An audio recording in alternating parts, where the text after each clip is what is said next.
મોરબી તાલુકાના આમરણ ગામ પાસે મેલડી માતાજીના મંદિર પાસે ગાડી અને ટ્રક વચ્ચે અકસ્માત સર્જાયો। ગાડીના ડ્રાઈવરને પૂછતા તેણે કહ્યું કે કારને બચાવવા જતા ટ્રક સામે ટકરાણી છે। આ જગ્યાએ અવારનવાર એક્સિડન્ટ થાય છે। આ જગ્યાએ 3 થી 4 વખત એક્સિડન્ટ થયેલ છે તો તાત્કાલિક આનું સોલ્યુશન આવે તેવી માંગણી છે। રિપોર્ટર દામજીભાઈ વેકરિયા। ક્યાંની ગાડી છે તમારી? સોમનાથ। સોમનાથ। શું ભરેલ છે? નમક નમક નમક મીઠું ભરેલું છું। તો જાતા હતા ક્યાં?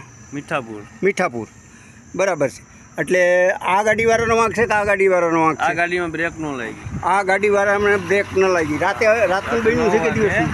ફોર વ્હીલ આગળ હતી, હા જી। ફોર વ્હીલે બ્રેક કરી, આ ભાઈને બ્રેક લાગી ને હા, સીધી આ બાજુ આવવા દીધી, ત્યાં હું અહીં મેરે પૂગી ગયો।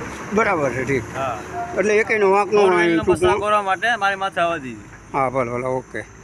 રિપોર્ટર દામજીભાઈ વેકરિયા, મોરબી જિલ્લા અને જોડિયા તાલુકાના વચ્ચે એક્સિડન્ટ થયેલું, એમાં કોઈ પણ જાનહાની નથી થઈ ને, કોઈને લાગ્યું નથી, કોઈને કાંઈ થયું નથી। અને અહીંયા ટ્રાફિકવાળા પણ આવી ગયા છે, બધું પણ સાઈડ દેવામાં આવી ગયા છે।